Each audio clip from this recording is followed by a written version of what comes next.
चलिए दोस्तों, स्टार्ट करते हैं क्लास को। सो बेसिकली जैसे मैं आपको रोज करवाता हूँ उसी तरह से आज भी करवाने वाला हूँ। जितने भी लोग यहाँ पे जुड़े हैं कमेंट करके बता दें, आवाज़ क्लियर आ रही है आप सभी को?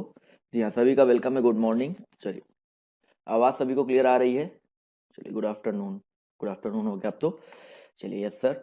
चलो स्टार्ट करते हैं क्लास को। सो बेसिकली जल्दी जल्दी आपका टाइम वेस्ट नहीं करेंगे, सीधे क्वेश्चन की तरफ बढ़ेंगे। तो पहला क्वेश्चन देखिए आपके सामने ये रहा, फटाफट जवाब दीजिए कि 2 है, 9 है, 28 है, 65 है, तो अगला नंबर क्या आएगा इसका? जवाब दीजिए। रीजनिंग की क्लास है तो रीजनिंग मैंने आपको फैक्चुअल चीज़ें पहले बता रखी हैं, तो मैं आपको सिर्फ प्रैक्टिस सेट करवा रहा हूँ जब तक आपका एग्जाम नहीं हो जाता है। जवाब देते हुए चलना आप सभी को।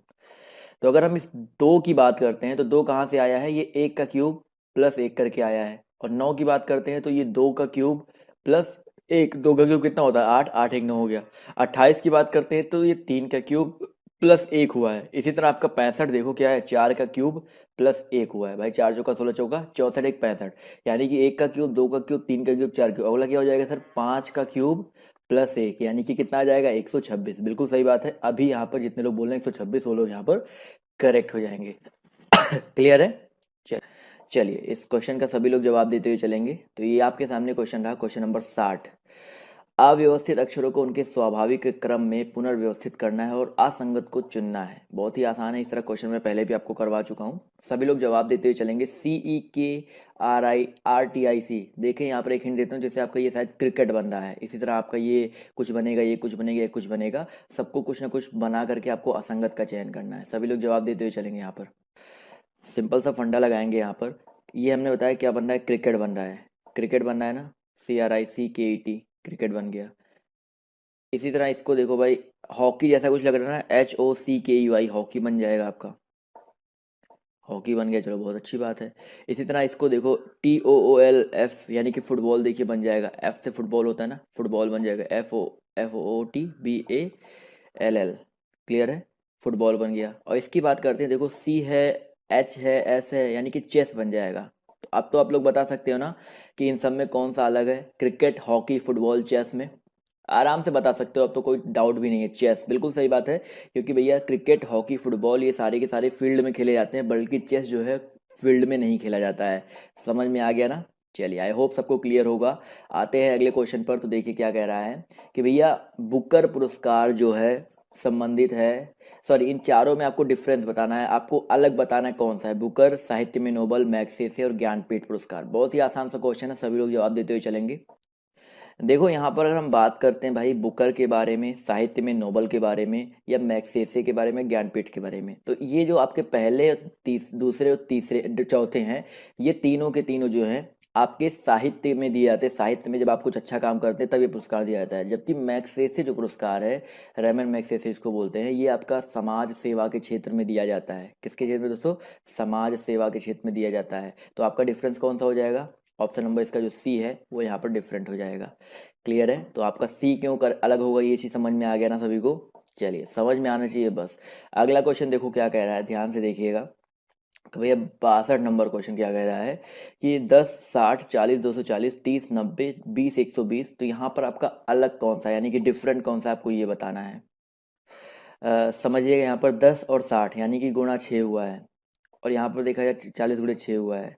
यहाँ पे भी देखा जाए 20 गुणे 6 हुआ है। सिंपल है, सब में गुना 6 गुणे 6 गुणे 6 हुआ है।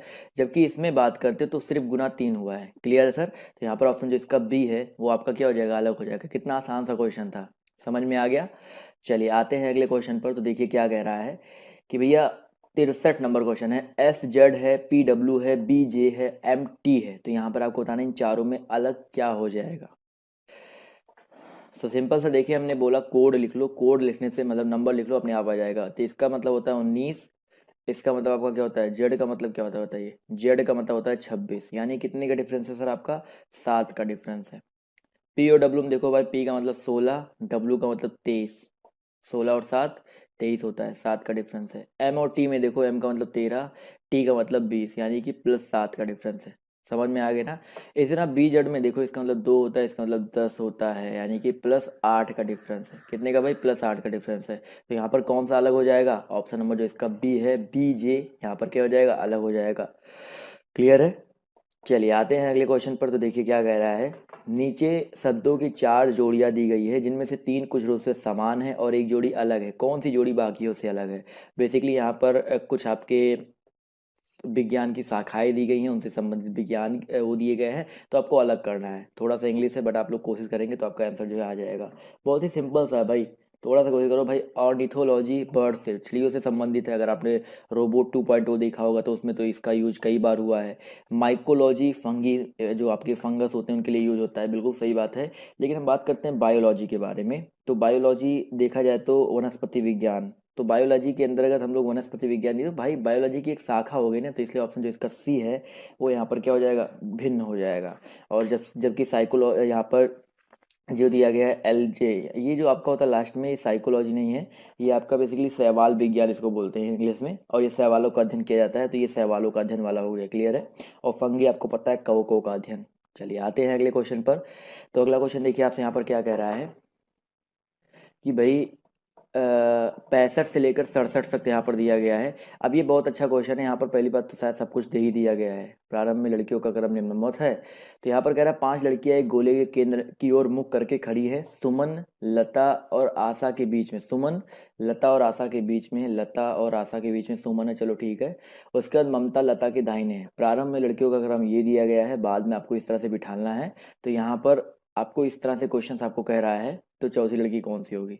पहले इस क्वेश्चन को ध्यान से पढ़िए, उसके बाद लगाने की कोशिश कीजिए, फिर आप लोग, मैं बताता हूँ कैसे क्या करना है। यहाँ पर मुझे पता है कि एक फिगर तो आपको दिया ही गया है, ये सुमन, लता, आशा सब कुछ दिया गया। अब यहाँ पर कुछ चेंज करके 65 का जवाब देना है। यदि सुमन और ममता अपना स्थान बदल लें, देखिए फिगर यहाँ पर समझिएगा क्या है। यहाँ पर ये आपका ये फिगर पूरा बना हुआ है, एक मिनट रुकिएगा।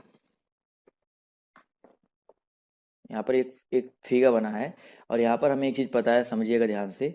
यहाँ पर एक चीज़ पता है क्या, कि भाई सुमन, और ये सब कुछ बना हुआ है, सुमन और ममता अपना स्थान बदल लें। तो देखो यहाँ पर कौन थी, सुमन थी, यहाँ पर कौन आ जाएगी, अब ममता आ जाएगी। समझिएगा यहाँ पर ममता आ गई, और यहाँ पर जो ममता है इसके स्थान पे सुमन आ जाएगी, क्लियर है। और सब कुछ तो वैसे ही रहेगा ना। और रजनी की बाई और चौथी, मतलब और सब तो वैसे ही है। यहाँ पर लता है, यहाँ पर लता को रहने दो, क्लियर है। इसके बाद यहाँ पर रजनी है, तो यहाँ पर रजनी को रहने दो। उसके बाद दोस्तों यहाँ पर आशा है, तो यहाँ पर आशा को रहने दो। अब यहाँ पर क्वेश्चन क्या कह रहा है, फिगर तो आपका क्लियर हो गया ना, यहाँ का क्या करना था। अब कह रहा है कि रजनी की बाईं ओर चौथी लड़की कौन सी होगी। रजनी की बाईं ओर चौथी लड़की, देखो रजनी यहाँ पर है, इसके बायां देखो, जब भी केंद्र की ओर मुख किया जाता है तो बायां का मतलब ये देखो, ये वाला बायां होता है, ये दायां होता है। तो रजनी की बाईं ओर चौथी, तो पहली, दूसरी, तीसरी, चौथी, कौन आ रहा है सर, आपका आशा आ रहा है ना। तो ममता क्यों जवाब, सुमन क्यों जवाब दिया जा रहा है। रजनी की बाईं ओर पूछा जा रहा है, तो बायां का मतलब ये होता है, तो दायां हो जाएगा आपका पहला, दूसरा, तीसरा, चौथा, जो सुमन बता रहे हैं। बायां की बात करते इधर आएगा, तो पहला, दूसरा, तीसरा, चौथा, यानी कि आशा जो है यहाँ पर करेक्ट हो जाएगा। बताइए सर, सभी को क्लियर है। ऑप्शन नंबर सी यहाँ पर क्यों करेक्ट होगा, क्लियर है सभी को। चलिए बहुत अच्छी बात है। इसी तरह यहाँ पर दो क्वेश्चन और पूछे गए हैं। तो यहाँ पर दूसरा क्वेश्चन देखिए ध्यान से, क्या कह रहा है कि यदि रजनी एवं आशा अपना स्थान बदल ले तो निम्नलिखित में से कौन सा कथन सही होगा। समझिएगा, रजनी और आशा अपना स्थान बदल ले, तो यहाँ पर मैं फिगर आप सबके लिए फटाक से बना देता हूँ। ये आपका फिगर है, तो ये क्या है आपका सम, तो ये रहा फिगर, सुमन, आशा, रजनी, ममता, लता, ये आपका प्रारंभिक फिगर है। अब इस फिगर को देख करके आपको बताना है यदि रजनी और आशा अपना स्थान बदल लें तो निम्नलिखित में से कौन सा कथन सही होगा। अब तो इस फिगर देख करके जवाब दे सकते हो ना, बहुत ही आसान सा कर दिया मैंने आपके लिए, फटाक से जवाब दिए सभी लोग। तो अब इस फिगर को हम लोग चेंज कर लेते हैं। चेंज क्या करना है, देखिए रजनी और आशा अपना स्थान बदल लेती हैं, रजनी और आशा अपना स्थान बदल रही हैं, यानी कि जो फिगर बनेगा आपका कुछ इस तरह से बन जाएगा। यहाँ पर रजनी आ जाएगी, यहाँ पर आशा आ जाएगी, यहाँ पर ममता ही रहेगी, यहाँ पर लता हो जाएगी, और यहाँ पर आपका जो ऐसे यानी कि सुमन है वो तो ऐसी रहेगी। तो पहला कथन देखिए कह रहा है आशा लता और रजनी के बीच में होगी। आशा जो है क्या लता और रजनी के बीच में है, नहीं है ना। रजनी और लता के बीच में, तो रजनी और लता के बीच में तो भाई ऐसे यानी कि सुमन है, तो पहला तो गलत हो जाएगा। दूसरा कथन देखिए यहाँ पर क्या है कि आशा लता के बाईं ओर दूसरी होगी। चलिए आशा जो है लता के बाईं ओर दूसरी होगी। आशा लता के बाईं ओर, देखो लता का बाईं ओर दूसरा है क्या, लता के भाई बाईं ओर कह रहा है, फिर आप लोग उल्टा कर रहे हो सर, लता का बायां नहीं होगा, ये तो लता का दायां हो गया ना, पहला दूसरा। तो आशा लता की दाईं ओर थोड़े ना भाई, तो क्यों गलती कर रहे हो। अगला देखो ये भी गलत हो जाएगा। इसके बाद सी वाला देखो, ममता सुमन और रजनी के बीच में होगी। ममता देखो सुमन व रजनी के बीच में होगी, तो यहाँ पर डी वाला ऑप्शन जो है करेक्ट होगा, इनमें से कोई नहीं। समझ में आ गया ना, तीनों कथन आपके गलत है, यहाँ पर डी ऑप्शन करेक्ट हो जाएगा। क्लियर है दोस्तों, समझ में आ गया ना। चलिए ये चीज़ करना था यहाँ पर। इसी तरह नेक्स्ट क्वेश्चन देखिए यहाँ पर। नेक्स्ट क्वेश्चन में भी आपको कह रहा है यदि पांचवी लड़की रजनी है तो आशा के बाएं कौन सी खड़ी है। तो समझिएगा यहाँ पर फिगर बना देता हूँ आपके लिए। तो यहाँ पर फिगर आपके सामने है, आशा, सुमन, यहाँ पर लता होगी, यहाँ पर ममता होगी, यहाँ पर रजनी होगी। अब क्वेश्चन कह रहा है यदि पांचवी लड़की रजनी है तो आशा के बाएं कौन सी खड़ी है। पांचवी लड़की जो है रजनी है, समझिएगा पांचवी लड़की कौन है, रजनी है, तो आशा के बाएं कौन सी खड़ी होगी। देखिए यहाँ पर क्या हो जाएगा। तो सिंपल सा, इसमें कुछ पूछा नहीं गया है। पहला, दूसरा, तीसरा, चौथा, पांचवा लड़की रजनी है तो आशा के बाएं। तो हमने बताया ना कि भाई बाएं का मतलब क्या होता है, यही होता है बाया, बाया यही तो चलता है ना। तो आशा के बाएं कौन है, आपकी रजनी है ना। तो यहाँ पर करेक्ट आंसर क्या हो जाएगा, आपका रजनी आ जाएगा। यानी कि ऑप्शन जो इसका डी है वो यहाँ पर क्या हो जाएगा, करेक्ट हो जाएगा। तो यहाँ तक सबको समझ में आ गया, क्लियर है। चलिए आई होप क्लियर हो गया होगा।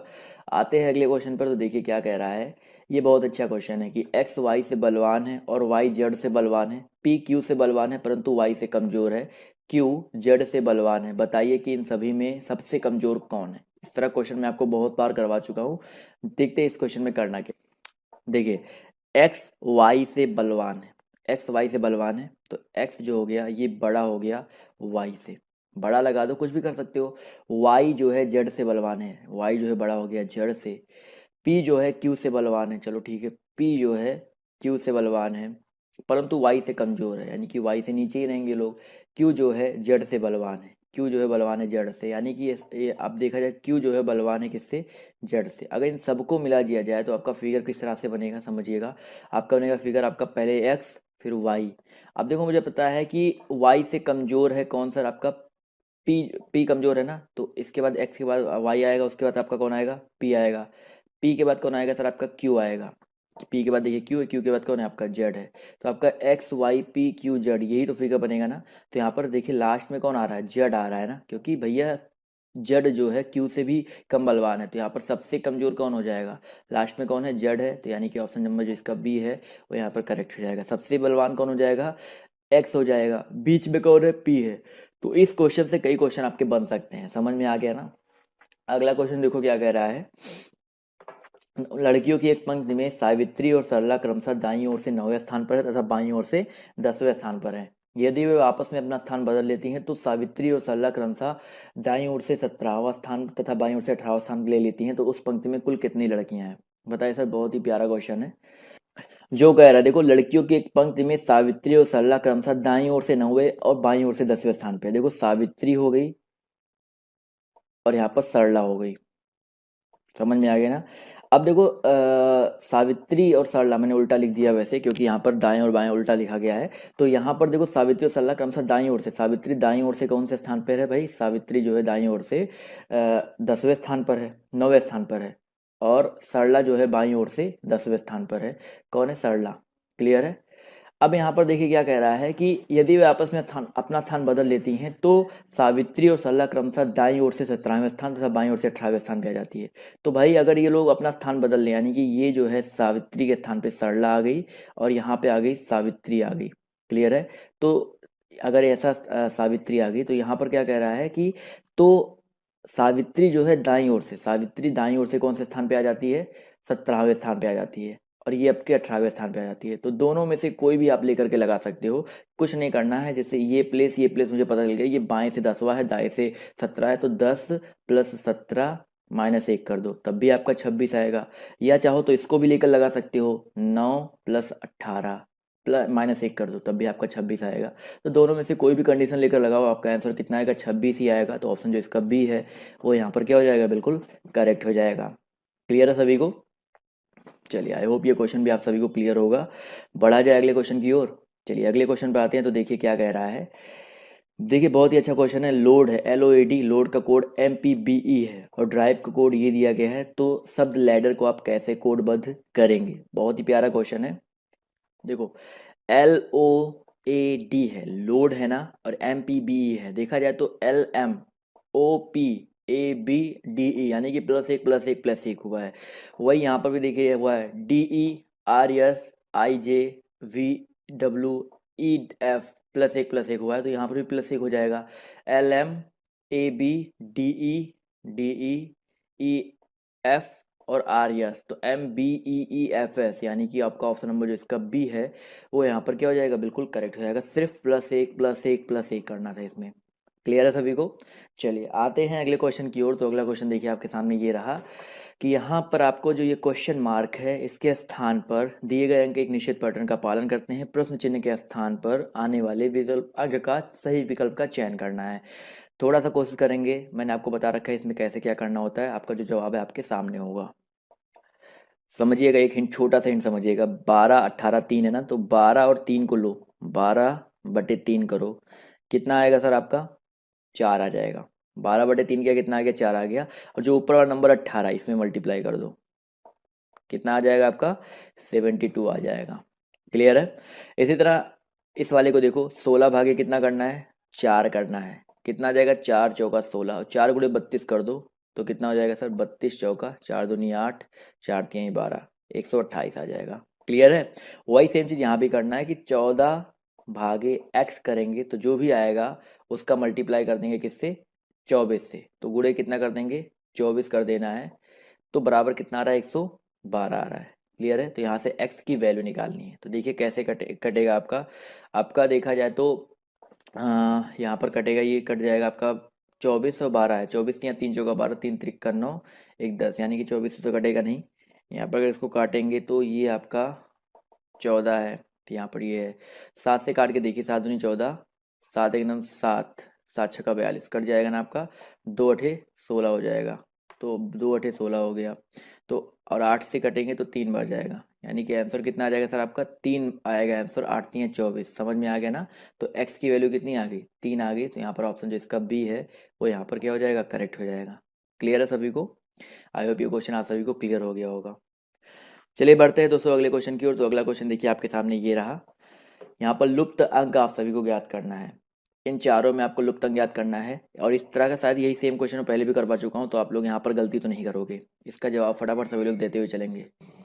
देखो इस क्वेश्चन में किया क्या गया है भाई, 915 है, और यहाँ पर देखा जाए तो कितना आपका 364 है। अगर इसको एक साथ ले लो, 915, और इसमें से घटा दो 364, कितना घटा दो, 364, कितना आ जाएगा सर, 5 में से 4 गया 1, और 11 में से 6 गया आपका, 5 में 4 गया 1, 11 में से 6 गया आपका 5 हो जाएगा। और यहाँ पर कितना है सर, 9 में से 3, सॉरी 8 में 3 गया, कितना हो जाएगा, 5 हो जाएगा। तो कितना आ गया सर, 551 आ गया। क्लियर है। वही सेम चीज़ यहाँ भी किया गया है, 543, इसमें से घटा दिया गया 789, मतलब जो बड़ा होता है उसमें से छोटे वाले घटाएंगे। तो 9 में से 3 गया 6, 8 में से 4 गया 4, और 7 में से 5 गया 2, तो 246 देखिए यहाँ पर आ रहा है ना, 246। वही सेम चीज़ हमको लास्ट वाले में करना है। तो भाई कितना है सर, 800, कितना हो जाएगा सर आपका, 863 हो जाएगा। इसमें से घटाएंगे कितने को, 241 को, 241 घटा दीजिए, कितना आ जाएगा, 3 में से 1 गया 2, 6 में से 4 गया, कितना हो जाएगा 2, 8 में से 2 गया, कितना हो जाएगा 6 हो जाएगा, तो 622 आ जाएगा। तो आपका ऑप्शन नंबर जो इसका बी है 622, वो यहाँ पर क्या हो जाएगा, बिल्कुल करेक्ट हो जाएगा। क्लियर है सभी को। यस और नो, कमेंट करके बता दीजिए यस। चलिए बढ़ते हैं अगले क्वेश्चन की ओर। तो अगला क्वेश्चन देखिए आपके सामने ये रहा, क्वेश्चन नंबर 73। देखिए आपके सामने, वह आरेख चुनना है जो नीचे दिए गए वर्गों के बीच का संबंध का सही निरूपण करता है। ईंट है, मकान है, पुल है। ईंट है, मकान है और पुल है, तो देखा जाए तो यहाँ पर क्या हो जाएगा सर, यहाँ पर अगर इसको ईंट मान ले, सी वाला ऑप्शन जो यहाँ पर करेक्ट हो जाएगा, इसको ईंट मान ले, तो ईंट से आपका मकान भी बनता है, ईंट से आपका पुल भी बनता है। तो यहाँ पर देखा जाए तो ऑप्शन जो इसका सी है वो यहाँ पर क्या हो जाएगा, बिल्कुल करेक्ट हो जाएगा। आते हैं दोस्तों अगले क्वेश्चन की ओर। तो अगला क्वेश्चन देखिए आपके सामने ये रहा, क्वेश्चन नंबर आपका यहाँ पर 74 है। भैया यदि हर एक का अर्थ लाल, लाल का अर्थ पीला, पीले का अर्थ नीला, नीले का अर्थ नारंगी, और नारंगी का अर्थ हरा हो, तो स्वच्छ आकाश का रंग कैसा होगा। मतलब ये क्वेश्चन आपको सिर्फ फ्री में दिया जाता है 1 नंबर देने के लिए, कि भैया 1 नंबर सब पा जाए, कोई भैया माइनस में ना जाए। समझ में आ रहा है ना। तो ये क्वेश्चन का जवाब दीजिए क्या हो जाएगा करेक्ट आंसर। सिंपल सा क्वेश्चन है भाई।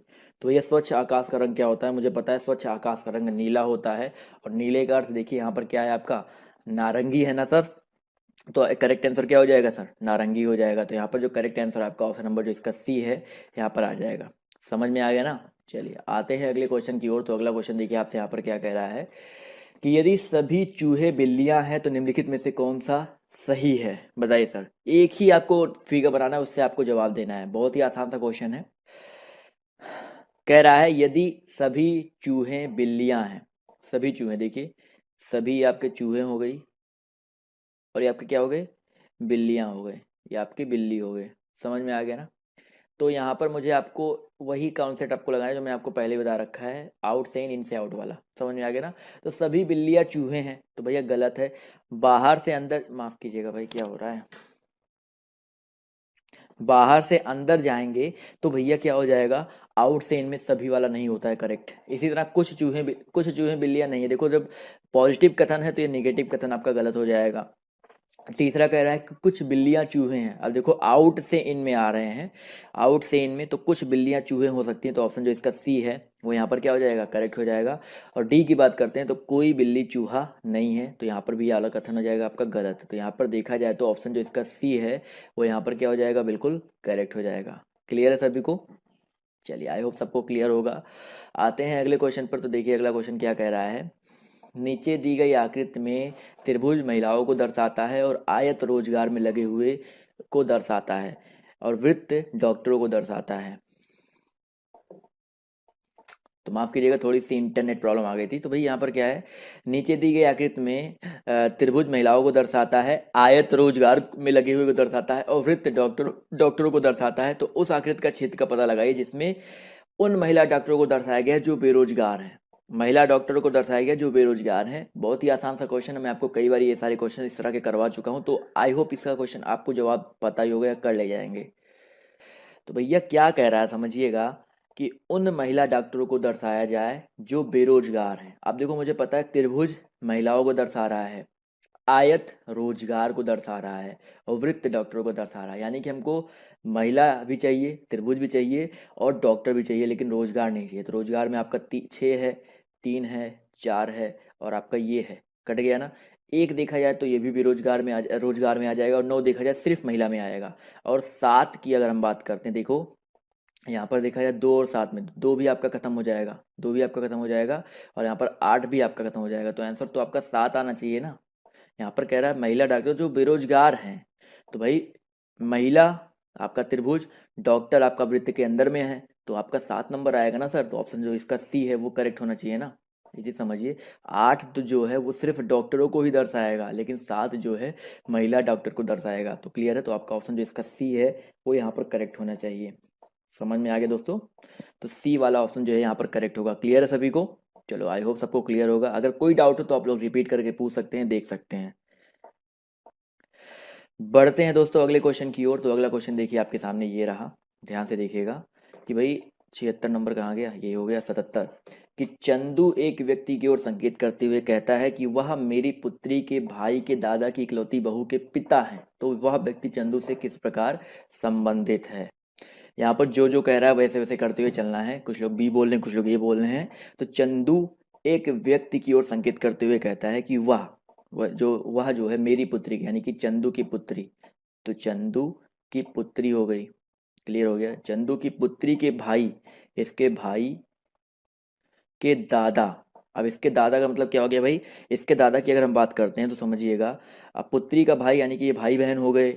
अब इसके भी पिता जो चंदू के पिता होंगे, ये इस भाई के क्या होंगे, आपके दादा होंगे। समझिएगा, मैं आपको इसे जनरेशन गैप दिखा रहा हूँ कि दादा की इकलौती बहू यानी कि भाई चंदू की पत्नी, इनकी इकलौती बहू हो जाएगी चंदू की पत्नी। भाई इनकी बहू यानी कि चंदू की पत्नी हो जाएगी। इकलौती बहू के पिता हैं भाई, इसके पिता यानी कि क्या हो जाएगा, चंदू से इसके पिता जो होंगे चंदू के ससुर से होंगे ना। तो वह व्यक्ति जो है चंदू से किस प्रकार संबंधित है, तो ससुर ही तो कहलाएगा ना सर। समझिएगा। क्वेश्चन थोड़ा सा आपका मैंने ऐसे आपको मतलब क्या बोलते हैं, पंचमेल खिचड़ी जैसी बता दी है, बट आई होप आपको क्लियर हो गया होगा, समझ में आ गया हो करना क्या था। समझ में आ गया ना। तो आपका ससुर हो जाएगा। अगला क्वेश्चन देखो आपसे यहाँ पर क्या कह रहा है कि भाई ये भी आपका ब्लड रिलेशन का क्वेश्चन है। आर तथा डी भाई हैं, क्यू आर की बहन है, ए एफ का भाई है, एफ डी की पुत्री है, एम क्यू के पिता हैं, तो ए के चाचा कौन है, बताइए सर। क्या कह रहा है देखिए ध्यान से, आर तथा डी भाई हैं, आर और डी भाई हो गए, भाई है यानी कि दोनों प्लस हो जाएगा, कोई भाई बहन की बात नहीं है। क्यू आर की बहन है, क्यू जो है आर की बहन है, यानी कि डी की बहन होगी, तो क्यू आर की बहन हो गई। चलो ठीक है। ए जो है एफ का भाई है, एफ डी की पुत्री है, डी की पुत्री कौन है, एफ है। चलिए ठीक है, माइनस लगा दिया। और ए इसका भाई है, यानी कि ए इसका भाई हो गया। उसके बाद एफ डी की पुत्री है, एफ जो है यहाँ पर क्लियर हो गया, तो एफ डी की पुत्री है, एफ का भाई है। एम जो है क्यू के पिता है, एम जो है देखो क्यू के पिता है। क्यू के पिता कौन हो गए भाई, आपके एम हो गए, यानी कि प्लस लग गया। क्लियर है। तो भैया ए के चाचा कौन है, तो भाई ए के चाचा की बात करते हैं तो ए के चाचा कौन हो जाएंगे, आर हो जाएंगे ना, क्योंकि भैया ए के पिता कौन है, डी है, डी के भाई आर है, तो ए के चाचा कौन हो जाएंगे, आर हो जाएंगे ना। तो यहाँ पर बी ऑप्शन जो है करेक्ट होगा। क्या होगा सर आपका, बी ऑप्शन करेक्ट होगा, क्योंकि एम तो दादा की श्रेणी में आ गए ना सर, तो यहाँ पर बी ऑप्शन जो है आपका करेक्ट हो जाएगा। समझ में आ गया ना सर, ए के चाचा कौन हो जाएंगे, आर हो जाएंगे। क्लियर है सभी को।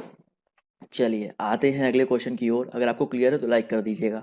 अगला क्वेश्चन देखिए क्या कह रहा है, डायरेक्शन का क्वेश्चन है शायद, कि भैया बी से दक्षिण पश्चिम 5 किलोमीटर पर ए है तथा सी से दक्षिण पूर्व 5 किलोमीटर पर बी है, तो यदि सी से उत्तर 3 किलोमीटर पर डी है तो तब डी है। जवाब देते हुए कोशिश करते हुए चलेंगे, कॉपी पेन साथ में रखेंगे जिससे आपका जो आंसर है फटाफट आता रहे। पहले तो भैया इसमें फिगर बना लेंगे, आपका फिगर से बहुत आसान हो जाएगा। देखो फिगर बना लेते हैं। आपको पता है ये आपका क्या है, पूरब है, ये आपका पश्चिम है, ये आपका उत्तर है, और ये आपका दक्षिण है। समझिएगा, बी से दक्षिण पश्चिम 5 किलोमीटर पर ए है। अब मान लेते हैं बी को बेस बनाया ना, तो यहाँ पर बी को रख देते हैं।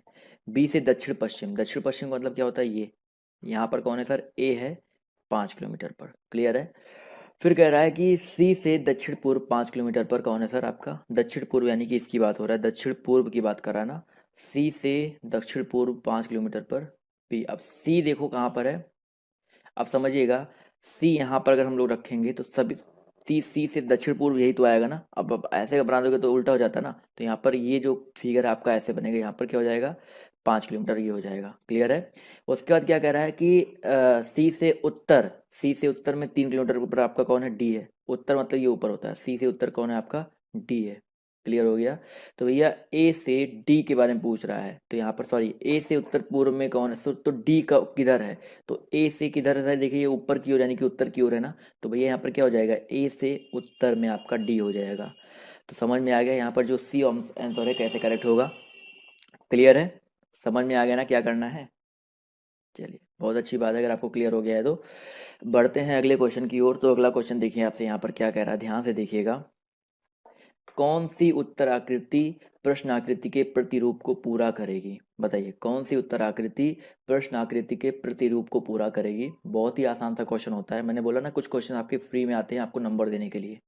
यहाँ पर क्या करना है भाई, देखा जाए तो यहाँ पर ये कंप्लीट है, यहाँ पर ये अधूरा है, तो यहाँ पर देखा जाए तो हमें ऊपर वाइज नहीं देखना, नीचे वाइज देखना। अगर ये आपका इस तरह से है तो अगला देखिए आपका इस तरह से हो जाएगा। क्लियर है। और इस तरह से होने का मतलब क्या है, आपका ऑप्शन नंबर जो इसका बी है वो यहाँ पर क्या हो जाएगा, क्लियर हो जाएगा। समझ में आ गया ना। अगला क्वेश्चन देखो क्या कह रहा है, देखिए ध्यान से, बहुत ही अच्छा क्वेश्चन है। 4 रास्ते हैं, आप दक्षिण की ओर से आए हैं, मंदिर जाना चाहते हैं। दाहिनी ओर का मार्ग आपको कॉफी हाउस से दूर ले जाता है, सीधा सामने जाने वाला मार्ग केवल कॉलेज की ओर जाता है, तो ज्ञात करें मंदिर किस दिशा में। बहुत ही आसान है, शायद ये क्वेश्चन मैं आपको पहले भी करवा चुका हूं, तो आप इसका जवाब दे सकते हैं। देखिए भाई 4 रास्ते हैं, 4 रास्ते पहले बना लो जिससे आपका क्वेश्चन आपका और आसान हो जाए। अब देखो दिशा ही है, बट 4 रास्तों की दिशा में हमने बना दिया है। तो मुझे पता है ये क्या होता है, पूरब, ये होता है पश्चिम। पूरब भैया आपका ये है, पश्चिम आपका ये है। अभी आपका देखो क्वेश्चन कितना आसान हो जाएगा, ये आपका उत्तर है और ये आपका दक्षिण है। क्लियर है, इतना क्लियर हो गया ना। अब देखो क्या कह रहा है कि आप दक्षिण की ओर से आए हैं, मतलब मैं इधर से आया हूँ, तो ये रास्ता भैया हो गया ब्लॉक, इधर रास्ते से हमको कोई मतलब नहीं है, तो दक्षिण आंसर तो हो ही नहीं सकता है। समझ में आया ना। उसके बाद मंदिर जाना चाहते हैं हम लोग, और दक्षिण की दाहिनी ओर का मार्ग। अब देखो इधर से जो दाहिना होगा क्या होगा, दाहिना भाई ऊपर देख रहे हैं तो दाहिना क्या होगा, ये होगा ना। तो दाहिना ओर का जो मार्ग है आपको कहाँ ले जाता है, कॉफी हाउस से दूर ले जाता है, यानी कि कॉफी हाउस से दूर का मतलब कॉफी हाउस आपका इधर होगा, कॉफी हाउस आपका किधर होगा, पश्चिम की ओर होगा ना। दूर ले जाएंगे मतलब क्या है, कॉफी हाउस पश्चिम की ओर हो गया। और यहाँ पर एक चीज़ क्लियर हो गया कि भैया सीधा सामने जाने वाला मार्ग केवल कॉलेज की। ये देखो भैया कहाँ जाता है, ये भैया आपका कॉफ़ी हाउस, ये आपका कॉलेज। तो ये जो बचा हुआ मार्ग पूरब वाला है ये किधर जाएगा, कहाँ जाएगा सर, मंदिर की ओर जाएगा ना। तो यहाँ पर जो करेक्ट आंसर आपका क्या हो जाएगा, पूरब हो जाएगा। क्लियर है। तो पूर्व यहाँ पर जितने भी लोग जवाब दे रहे थे वो लोग यहाँ पर बिल्कुल करेक्ट हो जाएंगे। समझ में आ गया ना क्वेश्चन क्या कहना चाहता था। चलिए आई होप सबको समझ में आ गया होगा।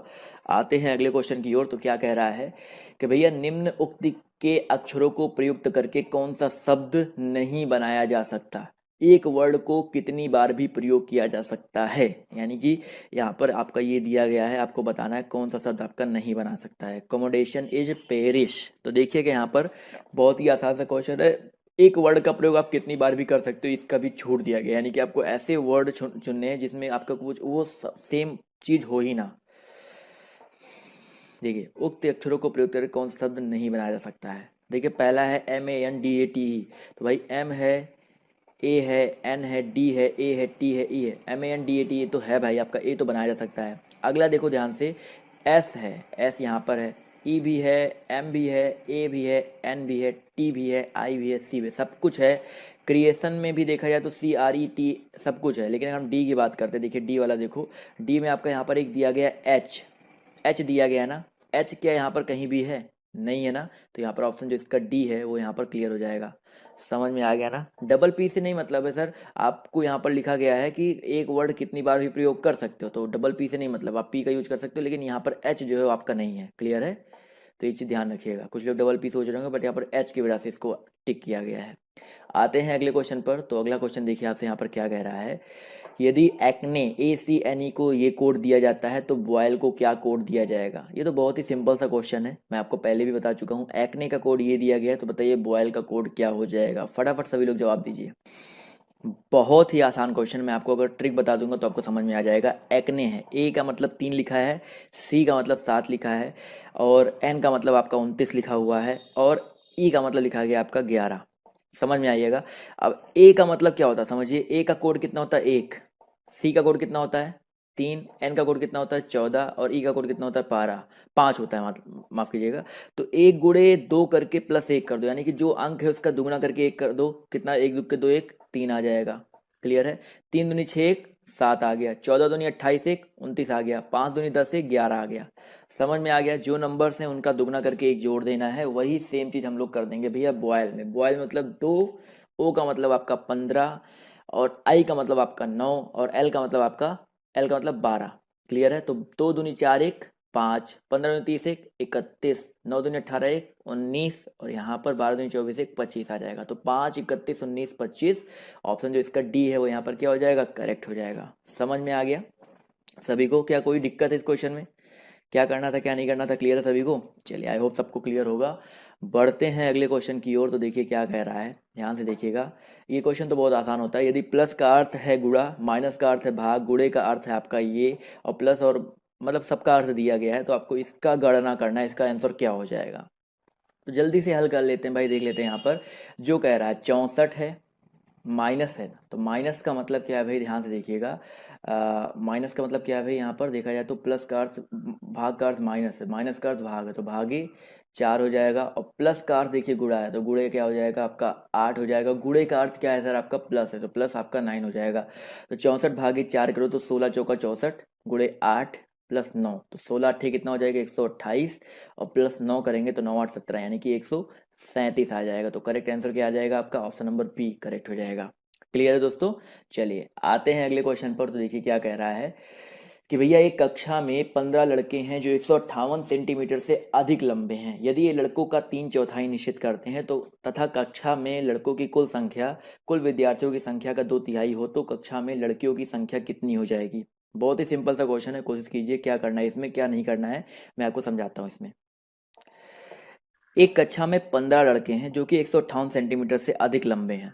यदि ये लड़कों का 3/4 निश्चित करते हैं, यानी कि एक चीज समझ में आ गया कि लड़कों का 3/4 किसके बराबर है, 15 के, यानी कि लड़कों की संख्या यक्स मान लें, तो यक्स का 3/4 किसके बराबर है, 15 के बराबर है। तो अगर यहाँ से एक्स की वैल्यू निकालेंगे तो भैया 3 पचे 15 और 5 चौका 20, यानी कि लड़कों की संख्या कितनी आ गई आपको, 20 आ गई। कि भैया बॉयज का जो नंबर आ गया कितना आ गया, 20 आ गया। ये चीज क्लियर है सभी को। एक एक पॉइंट करते हुए चलेंगे यहाँ पर। फिर कह रहा तथा कक्षा में लड़कों की कुल संख्या कुल विद्यार्थियों की संख्या का 2/3 है। अब जो लड़कों की कुल संख्या ये जो 20 है, ये कुल विद्यार्थियों की संख्या की कितनी है, 2/3 है। कुल विद्यार्थियों की संख्या का मतलब क्या होता है भाई, लड़कों की संख्या प्लस लड़कियों की संख्या को वाई मान लेते हैं, तो इनका कितना है सर आपका 2/3 है। समझ में आया ना भाई? विद्यार्थी का मतलब क्या हो गया, लड़का प्लस लड़की, तो हम लड़का को एक्स मान ही थे, लड़कियों को कितना मान लिए, वाई मान लिए, तो इनका जो 2/3 है ये कुल लड़कों की संख्या के बराबर है। समझ में आ गया ना? तो इसको हल करो तो 2 धामा 20, दो 3 धामा 2 से काटा 10 बार गया, और 3 से इस 10 में गुणा करो 30 आ जाएगा, यानी कि एक्स प्लस वाई का मान कितना आ जाएगा आपका, 3 धामा 30 आ जाएगा। अब समझिएगा अगर y की वैल्यू निकालनी है तो y की वैल्यू कैसे निकालेंगे, x का मान कितना आपका 20 है, तो यहाँ पर 20 रख दो, तो 20 प्लस वाई बराबर कितना आ जाएगा 30। तो यहाँ से अगर इसको हल करके y की वैल्यू निकालेंगे तो y बराबर 30 में से 20 घटा दो तो 10 आ जाएगा, और y हमने क्या माना था, लड़कियों को माना था, तो यहाँ पर जो लड़कियों की संख्या कितनी आ जाएगी, 10 आ जाएगी। बताइए सर, क्लियर है? बिल्कुल आसान तरीके से मैंने आपको समझाया है, अगर आपको कोई भी डाउट हो तो रिपीट में कर सकता हूँ। क्लियर है सभी को? चलिए सभी को क्लियर है, जितने भी लोग जुड़े हैं सब लोग लाइक कर देंगे अगर आपको क्लियर हो गया हो तो। चलिए बहुत अच्छी बात है, आते हैं अगले क्वेश्चन की ओर।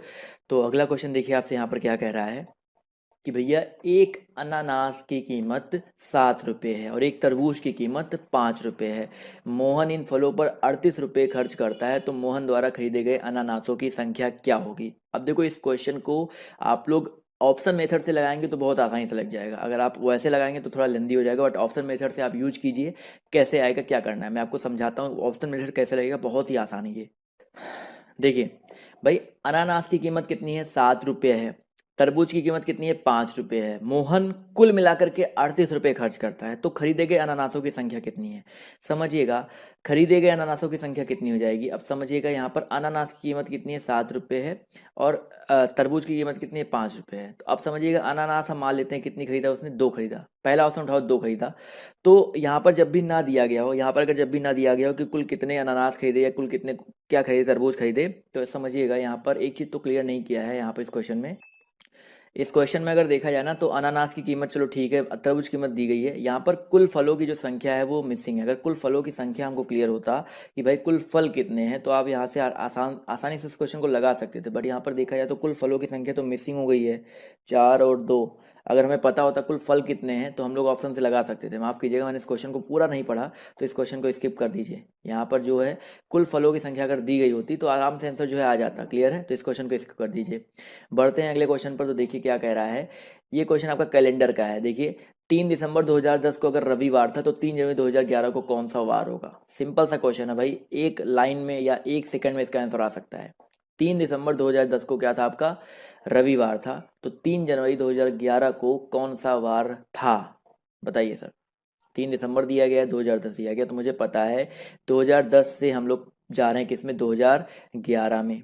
कितने लीप ईयर होंगे? एक भी लीप ईयर नहीं है, यानी कि कितने एक्स्ट्रा डेज होंगे आपके, एक एक्स्ट्रा दिन होंगे। एक एक्स्ट्रा दिन होगा ना, अगर एक एक्स्ट्रा डेज है तो रविवार से एक दिन हम लोग आगे बढ़ जाए, सॉरी यहाँ पर माफ़ कीजिएगा, 3 जनवरी जाना है, 3 दिसंबर नहीं जाना है, तो 3 दिसंबर से 3 जनवरी जाना है ना, यानी कि एक महीना आगे बढ़ रहे हैं। एक महीना आगे बढ़ने में देखा जाए तो दिसंबर आपका 31 का महीना होता है ना, तो कुल कितने दिन एक्स्ट्रा जा रहे हैं हम लोग, 31 दिन एक्स्ट्रा जा रहे हैं। 31 दिनों में आपके कुल कितने एक्स्ट्रा डेज हो जाएंगे, 7 से भाग दो 31 को, 7 चौका 28, यानी कि 11 में से हट गया 3, 3 एक्स्ट्रा डेज हो जाएगा। तो रविवार में हम लोग 3 को ऐड कर देंगे, तो रविवार प्लस 3 करो कितना आ जाएगा बताइए?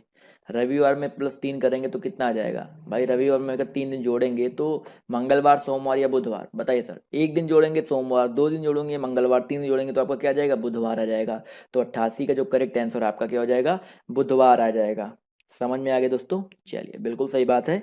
आते हैं अगले क्वेश्चन पर, तो देखिए क्या कह रहा है कि आपको इसका दर्पण प्रतिबिंब चुनना है। अब देखो दर्पण नीचे लगा, यानी कि वाटर इमेज बताना है, इसका वाटर इमेज क्या हो जाएगा।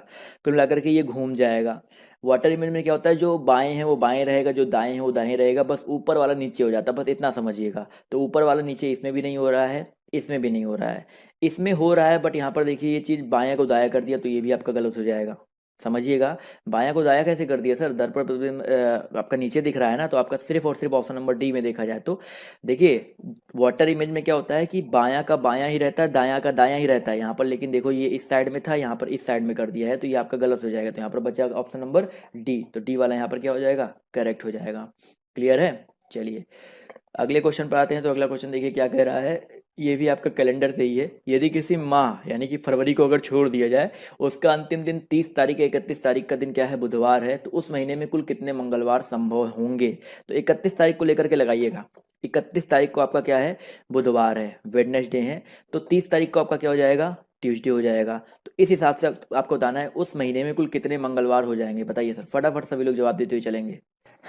तो एक चीज़ बताइए, मैंने आपको बताया कि 30 तारीख को आपका ट्यूसडे है, यानी कि इसके पहले ट्यूसडे कब पड़ेगा, समझिएगा, 7 दिन पहले पड़ जाएगा। कब पड़ जाएगा, 7 दिन पहले, यानी कि आपका 23 तारीख को पड़ जाएगा ना, 23 तारीख को आपका ट्यूसडे पड़ जाएगा। समझ में आया ना। अगर 23 को ट्यूसडे पड़ रहा है तो इसके 7 दिन पहले आपका कब पड़ जाएगा सर, 16 तारीख को। सही चल रहा है ना सर, 16 7 23 7 6 13, इसके बाद कब पड़ जाएगा, 16 के बाद 9 तारीख को पड़ जाएगा ट्यूसडे। उसके बाद आपका क्या पड़ जाएगा, 2 तारीख को ट्यूसडे पड़ जाएगा। तो भाई 1 2 3 4 5 तो मेरे सामने ऐसे ही आ गए, तो 4 कैसे होगा सर, यहाँ पर देखा जाए तो 2 को ट्यूसडे, 9 को ट्यूसडे, 16 को ट्यूसडे, 23 को ट्यूसडे और 30 को ट्यूसडे, यानी कि आपका कितने मंगलवार संभव है, आपके 5 मंगलवार संभव है। समझ लीजिएगा कि अगर आखिरी दिन अगर आपका 30 या 31 तारीख को आपका वही सेम डे पड़ रहा है तो आपके महीने में भी उतने ही आपके सेम डे होंगे। क्लियर है, ये चीज़ क्लियर रखिएगा अपने दिमाग में। तो ऑप्शन नंबर जो इसका सी है वो यहाँ पर करेक्ट हो जाएगा। समझ में आ गया ना। अभी भी नहीं क्लियर है तो बता दीजिएगा आप लोग। चलिए आते हैं अगले क्वेश्चन पर। तो देखिए क्या कह रहा है कि भैया समय पाल ने श्री चोपड़ा को बताया कि मेरठ के लिए बस हर आधे घंटे बाद जाती है। पिछली बस अभी 5 मिनट पहले गई है और अगली बस 2:20 पर जाएगी। तो समय पाल ने श्री चोपड़ा को यह सूचना लगभग किस समय दी थी। कल वाले भी प्रैक्टिस सेट में ये वाला क्वेश्चन था, परसों वाले भी प्रैक्टिस सेट में वाला क्वेश्चन था। तो अभी इसका जवाब दे सकते हैं आप सभी लोग। कुछ नहीं करना है इस क्वेश्चन में। देखिए समय पाल ने श्री चोपड़ा को बताया कि मेरठ के लिए बस हर आधे घंटे बाद जाती है, यानी कि हर 30 मिनट पे बस जा रही है। समझिएगा, पिछली बस अभी 5 मिनट पहले गई है, 5 मिनट पहले अभी पिछली बस गई है। और अगली बस कब आएगी सर, 2:20 पे आएगी। यानी कि अगर अगली बस 2:20 पे आएगी तो इसकी पहले वाली बस कब गई होगी, खुद बताइए। 1:55 पे गई होगी। भाई बताइए, 1:55 कैसे, 50 मिनट पे गई होगी। तभी तो भाई आधे घंटे का गैप होगा, 30 मिनट का गैप तभी तो होगा। ये चीज़ क्लियर है आपको कि पिछली वाली बस 1:50 पे गई होगी और ये अगली बस 2:20 जाएगी। अब यहाँ पर पूछा गया है कि मेरठ पिछली बस अभी 5 मिनट पहले गई है, यानी कि 1:50 पे अगर बस गई है तो हमने कब पूछा होगा, 1:55 में पूछा होगा।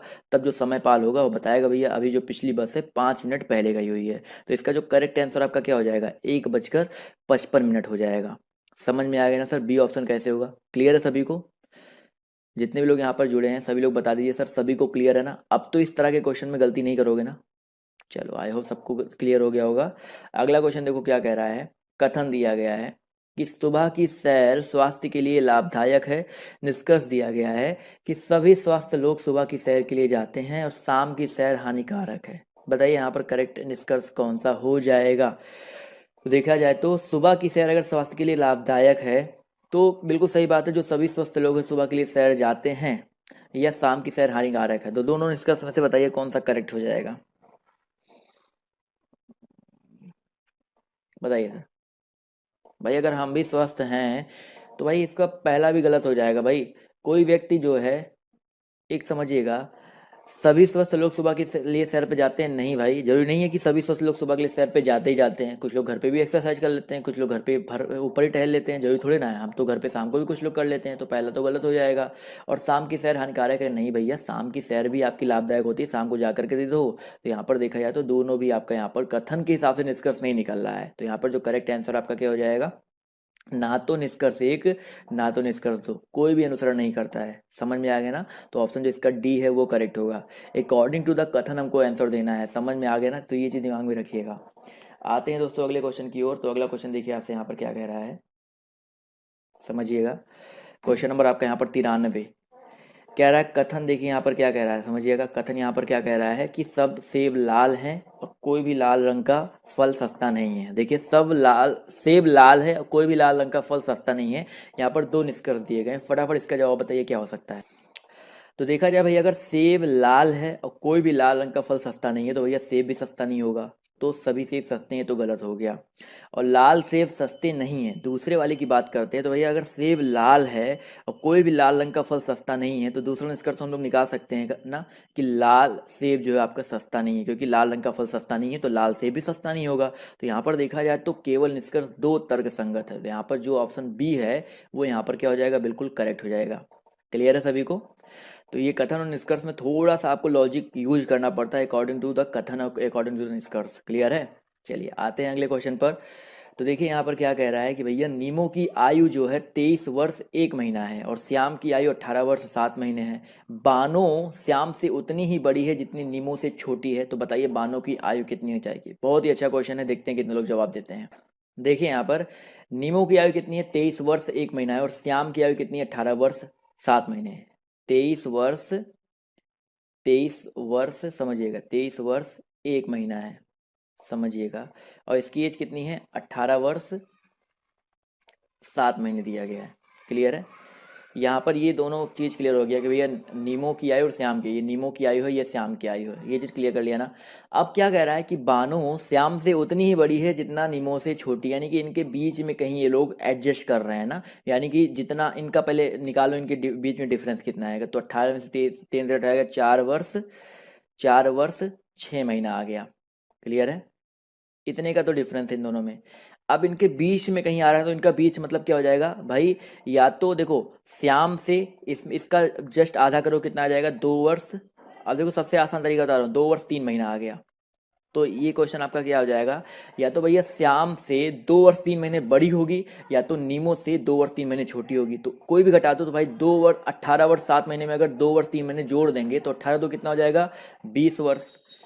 और भाई अगर 7 और 3 जोड़ो तो कितना आ जाएगा, 10 महीना। तो 20 वर्ष 10 महीना इसका जो करेक्ट आंसर आपका हो जाएगा, ऑप्शन नंबर जो इसका डी है।